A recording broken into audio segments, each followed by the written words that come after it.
Chaque année, de février à novembre, une colline du sud de la Bourgogne se transforme en lieu de rencontre pour des dizaines de milliers de jeunes du monde entier. À quelques mètres de vieux murs de pierre, un village de tentes a poussé, dont les habitants se renouvellent de semaine en semaine.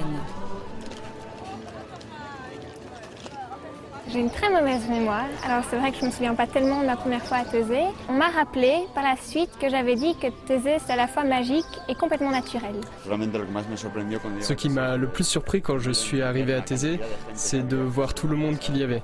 C'est surprenant, c'est extra. Une foule pareille, ce n'est pourtant pas un concert de rock ni un festival de musique.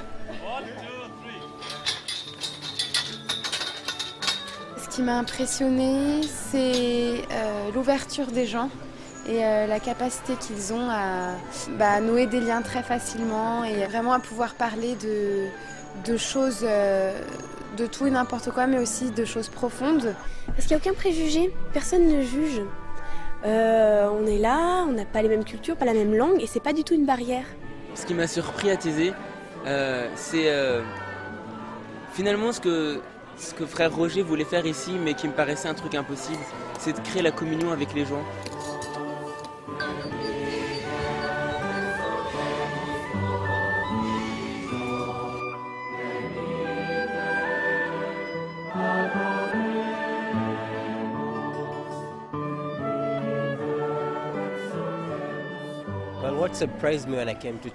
Ce qui m'a surpris en arrivant à Taizé, c'est un style de vie. Je m'attendais, puisque c'est en Europe, à trouver quelque chose de somptueux. Mais j'ai découvert un village. Ce qui m'a le plus touché à Taizé, en fait, c'est qu'il n'y a pas seulement un discours, il y a aussi des faits et on vit quelque chose en commun.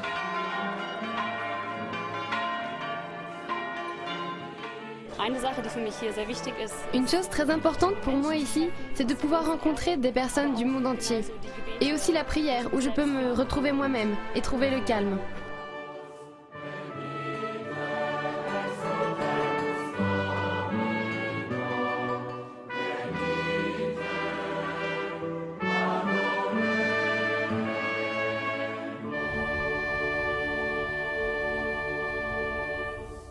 Taizé n'est qu'un petit village isolé lorsque frère Roger y arrive pour la première fois, au début de la Seconde Guerre mondiale.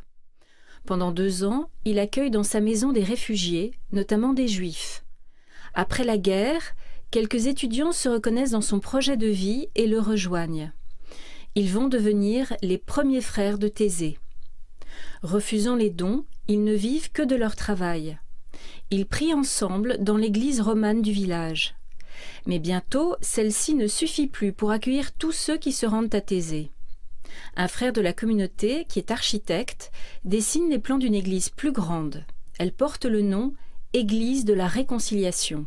L'église a été construite en 62 et pour frère Roger, elle était beaucoup trop grande. Alors il voulait retourner à l'église romane et les frères sont retournés. Mais 10 ans après, l'église était devenue trop petite. Que faire ? Alors, est-ce qu'on écrit à tous les jeunes, mais vous êtes trop nombreux, vous ne pouvez pas venir? Non, frère Roger voulait prendre une autre décision qui était étonnante. C'est d'abattre le mur, la façade et mettre un chapiteau. Autre moment important dans la vie de Taizé, la visite du pape Jean-Paul II, le 5 octobre 1986. Il connaît Taizé depuis de longues années. Il prononce des paroles qui restent encore dans les mémoires. Comme vous, pèlerins et amis de la communauté, le pape n'est que de passage. Mais on passe à Taizé, on passe près d'une source. Oh, je me dis, on a pris conscience que Dieu nous demandait quelque chose, ça c'est sûr. Et on voudrait être, en quelque sorte, bien attentif à la belle vocation que Dieu dépose dans l'âme de chaque chrétien. Alors, on ne va pas fuir ce que Dieu nous propose, ce à quoi Dieu nous appelle. On ne va pas fuir des responsabilités, jamais. Le 16 août 2005, frère Roger est assassiné par une déséquilibrée au début de la prière du soir. Ce que ce serviteur de la paix et homme de réconciliation a semé pendant plus de 65 ans à Taizé reste encore largement à découvrir.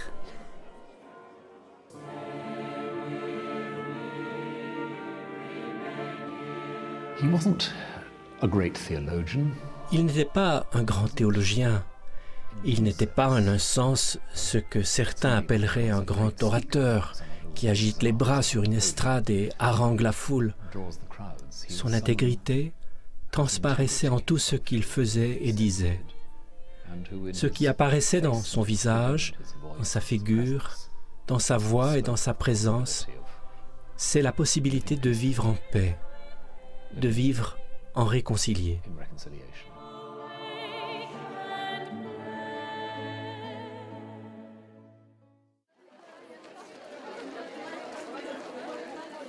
En général, on arrive à Thésée le dimanche pour rester une semaine. Chacun est accueilli dans sa propre langue.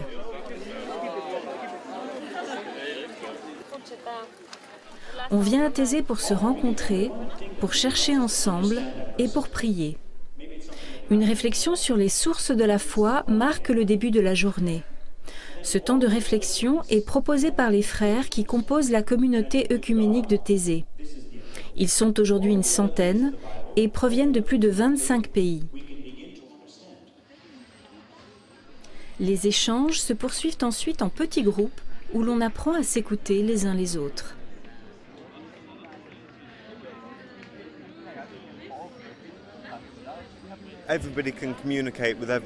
On arrive à communiquer avec tout le monde, peu importe la nationalité ou la langue. Ça n'a pas d'importance. Les personnes ont envie de se parler et le font naturellement. On trouve toujours les moyens pour dépasser les obstacles de la langue. Je trouve que c'est ce qui est frappant, c'est qu'on vient tous de pays différents et pourtant on arrive tous à discuter. On parle à la personne qui est assise à côté de nous alors qu'on l'a jamais vue, qu'on la reverra jamais.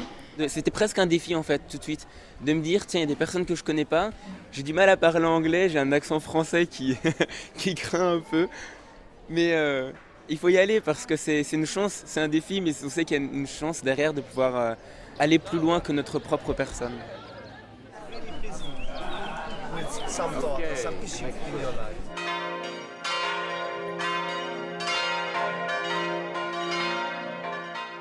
Matin, midi et soir, la prière commune rassemble les frères et tous ceux qui se trouvent sur la colline de Thésée.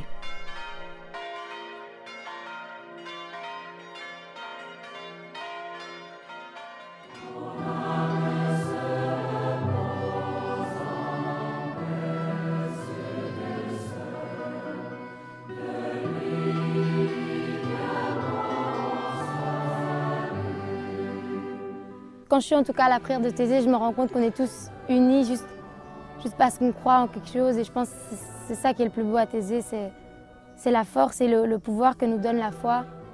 Et ce pouvoir qui nous permet de s'ouvrir, de se poser, d'être tout simplement soi-même, je pense. J'ai vraiment trouvé en fait ce que je cherchais parce que c'est une prière paisible, calme, qui permet... Enfin, les chants sont hyper importants pour moi dans la prière. Enfin, c'est très important d'avoir des chants pour m'aider à prier et après les temps de silence qui ont lieu après les chants, je peux vraiment en profiter parce que j'ai réussi à rentrer bien dans la prière. Je n'ai jamais trouvé quelque chose de semblable ailleurs dans le monde. C'est une prière très apaisante. Elle entre dans votre cœur et pénètre votre esprit. Et même quand je sors de l'église, les chants de Thésée continuent à résonner en moi.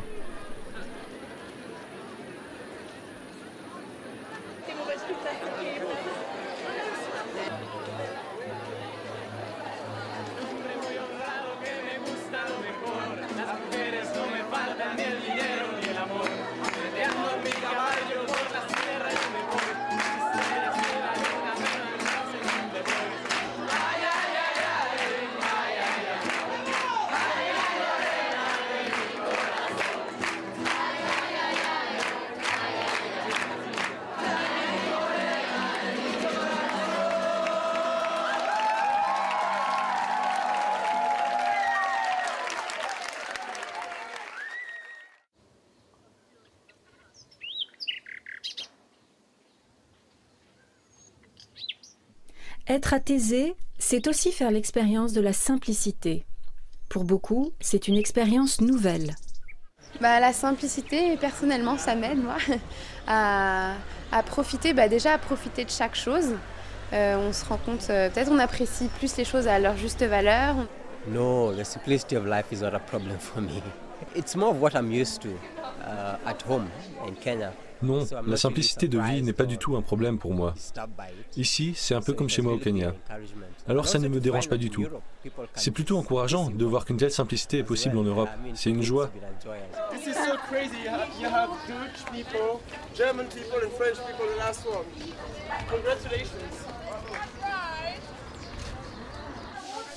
Pour accueillir 3 à 6 000 jeunes chaque semaine, comme c'est le cas durant les mois d'été, la communauté ne dispose pas de personnel.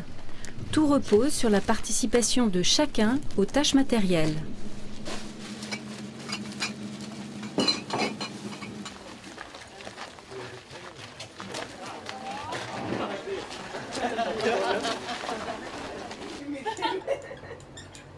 Take 2 of them and then a plastic bag of 10.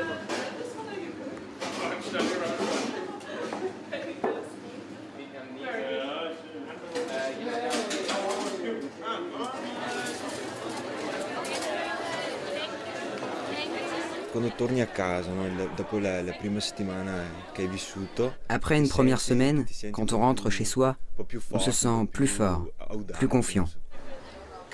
On comprend mieux ce qu'on veut faire et on se sent plus dynamique.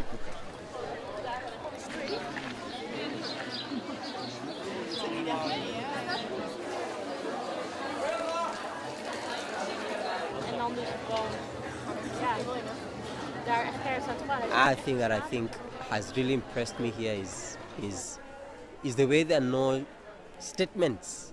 Ce que j'aime bien ici, c'est qu'il n'y a ni de déclaration, ni de charte de mission, ni de plan stratégique. C'est simplement une vie. Ce que nous aimerions que les jeunes découvrent ici, c'est la confiance, je pense.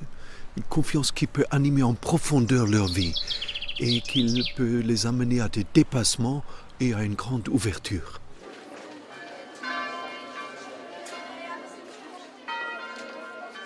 On est un peu vulnérable et c'est cette vulnérabilité qui me plaît beaucoup à Thésée parce que c'est vraiment être soi. Être soi.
Combien de jeunes sont-ils ce matin de juillet à répondre à l'appel des cloches? 3000 peut-être. Leur nombre doublera dans les semaines qui viennent. Chaque année, de février à novembre, Thésée, ce petit village du sud de la Bourgogne, se transforme en lieu de rencontre pour des milliers de jeunes venus du monde entier. Créée par le frère Roger, la communauté leur propose quelques jours ou quelques semaines de vie fraternelle. Pour la plupart, il s'agit d'une découverte. Mais ils sont nombreux, ceux qui y reviennent et qui y entraînent leurs amis. C'est le cas de ces jeunes lyonnaises accueillies par Leila. Leila est protestante et plusieurs fois par an, elle vient en visite ici. J'y trouve une manière de prier très différente de ce que je vis dans ma paroisse locale. J'y retrouve et j'y rencontre des amis. Donc ça participe aussi beaucoup, le fait et de prier et de vivre des moments humains très forts entourée de gens tous de pays différents, mais tous là dans la bonne humeur et dans une optique assez similaire, c'est très fort. Une centaine de frères de 30 nationalités différentes forment la communauté de Thésée. Une soixantaine d'entre eux y vivent et y travaillent. Et comme il n'est pas question d'accepter la charité, chacun met la main à la pâte.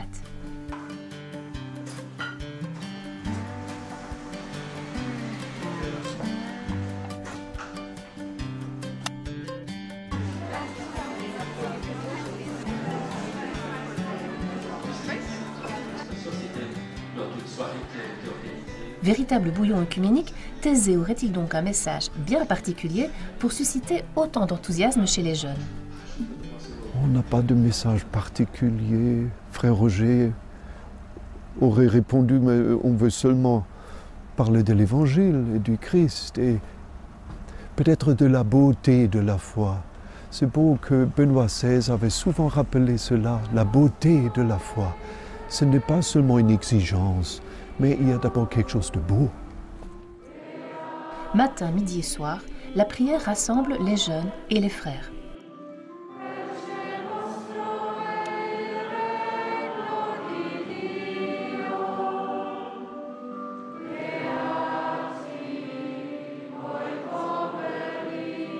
Ce qui a été plus impressionnant pour moi, c'est l'acceptation de tout un chacun tel qu'il est. On a découvert une grande diversité ici, mais au fait, on est tous les mêmes. On est différents et en même temps tous les mêmes. I really like the atmosphere here, and I really love the prayers because it's so nice just to sit, and it's so free. And I really like there are all the Christians together, and there's no difference between them because we are all together in one community. Mais s'ils viennent à Thésée pour se rencontrer et prier, les jeunes y viennent également pour échanger et réfléchir. Chaque matin, une réflexion sur le sens de la foi leur est d'ailleurs proposée par les frères. Une réflexion qu'ils peuvent approfondir ensuite en petits groupes. Des carrefours leur donnent aussi l'occasion d'aller à la rencontre d'autres cultures. À la veille de leur départ, ces jeunes aborigènes australiennes en sont bien convaincus. He's not just in our own home and in our own lives, but he's just really everywhere you go. And coming here to see the world in one place is just such a beautiful, beautiful thing, I think. I come to participate in the Taizé community on a journey of faith, to share, to listen, and to take back what I've learnt to Australia.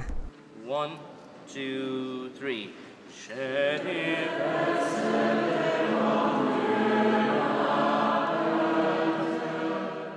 Fameux défi que ces échanges, où chacun apprend à écouter l'autre. Car ici, non seulement la culture et la langue sont différentes, mais parfois les croyances. Est-ce que ce sont des jeunes croyants pour la majorité, ou est-ce que ce sont des jeunes qui sont en recherche de la foi? Peut-être la frontière n'est plus si claire aujourd'hui. C'est une des choses qui se modifie beaucoup aujourd'hui, que des jeunes qui croient en même temps posent beaucoup de questions. Oui, et des jeunes qui ne croient pas sont moins catégoriques. Et ils sont ouverts, ils veulent comprendre quelque chose. Il y a parfois des jeunes qui viennent ici qui ne croient pas et qui disent « mais est-ce que je peux chanter avec ?» Alors, bien sûr, on chante avec, on est ensemble. Et je crois que les deux peuvent apprendre les uns des autres.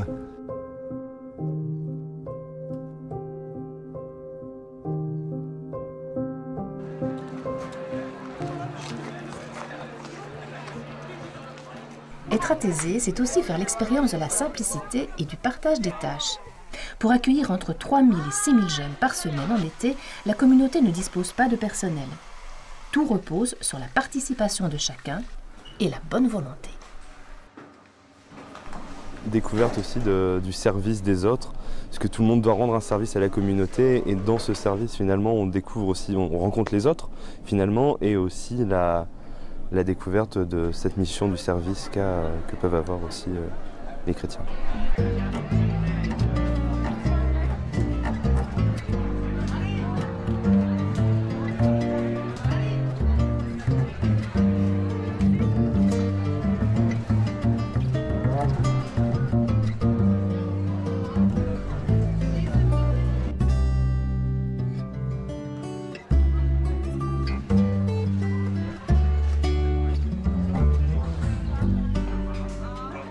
toutes les semaines on fait des rencontres et je pense que c'est aussi une des plus dures leçons à Thésée, c'est d'apprendre à dire au revoir aux gens parce que on rencontre tellement de personnes, parfois en quelques mots on a quelque chose de très profond et puis il faut savoir dire au revoir.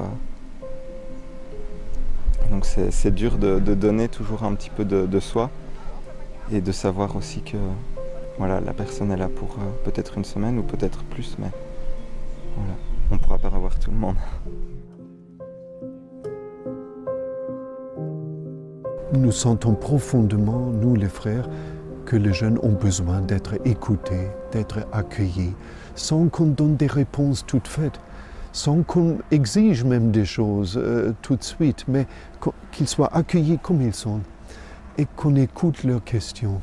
Bien sûr, l'ambiance, quand il y a tant de jeunes qui sont ensemble, est toujours joyeuse aussi. Ça va de soi, ils dansent, ils chantent, ils sont heureux, mais chacun porte aussi un fardeau. Et beaucoup veulent parler aussi, veulent simplement partager cela. Ils viennent de différents continents aussi, semaine après semaine, et ils font une expérience d'une communion universelle. Ils peuvent toucher du doigt l'universalité de l'Église et une compréhension de l'Église s'approfondit. Alors l'Église est un miracle.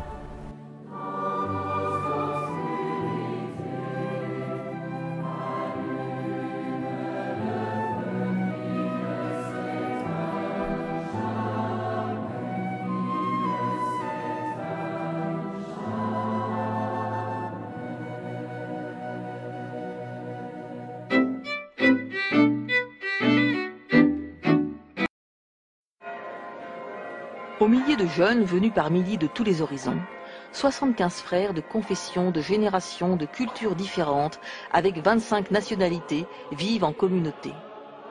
L'idéal de leur vie monastique, être un témoignage de communion pour cette jeunesse qui les entoure. Selon leur devise monastique, ora et labora ut regnet, prier et travailler pour qu'il règne, leur vie quotidienne se partage entre la prière et le travail. On se retrouve 3 fois par jour, on arrête tout et on va prier avec tous ceux qui sont à Thésée. Et puis on a aussi fait le choix de ne pas recevoir des dons. Donc ça veut dire qu'il faut travailler. Et ça veut dire aussi qu'il faut que les deux choses aillent ensemble. On a un travail qui est beau à faire, qu'on peut vivre en priant. Atelier de poterie, atelier des mots, vente, exposition des objets, édition de livres, de disques, accueil des jeunes, introduction biblique. Les frères effectuent toutes ces tâches sans hiérarchie. Chacun s'est engagé à vivre les 3 vœux monastiques, chasteté, pauvreté, obéissance, mais dans l'esprit de la règle écrite par frère Roger, fondateur et premier prieur de la communauté. Pour nous, il y a cet engagement à vivre dans le célibat. Il s'agit d'une question de disponibilité, avec cette soif d'aimer et d'être aimé, et qui est peut-être plus à vif quand quelqu'un vit dans le célibat.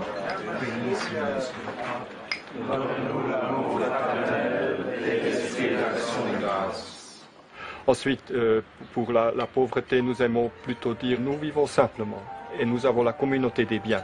Et pour l'obéissance aussi, il s'agit de pouvoir être plus libre peut-être pour un service commun, que ce n'est pas chacun qui a ses petits projets ici ou là, mais pour cela, il y a besoin de ministère, d'unité dans la communauté. Pour parvenir à vivre ces vœux monastiques, chaque frère se fait accompagner par un autre frère. Chez nous, ce qui compte, c'est l'acceptation qu'on est faible et qu'en communauté, on a ce soutien. On ne peut pas compter sur ses propres forces, mais tous ensemble comme communauté, on se soutient. Donc pour moi, c'est un peu, ça m'aide et ça me soutient dans mes faiblesses. La présence de tous ces jeunes autour d'eux serait-elle aussi un appui dans leur vocation? Il est vrai que vivre ces vœux monastiques est d'une certaine façon plus difficile avec tous les jeunes qui viennent ici. Parfois je pense, mais ça sera plus facile si on a des murs autour parce qu'on est moins exposé. Mais d'une autre façon, c'est plus facile peut-être même. C'est plus beau parce qu'on peut vraiment vivre ça avec d'autres. Et c'est aussi les jeunes qui nous aident à vivre la simplicité. Est-ce d'ailleurs un hasard si la plupart des frères ont connu Thésée comme jeunes, puis comme bénévoles, avant de rejoindre la communauté? Ce qui m'a fait engager dans la communauté, c'est la beauté de ce témoignage avec nos différences. On peut former une seule famille humaine en se basant sur la même foi, avec les mêmes principes de vie à la suite du Christ.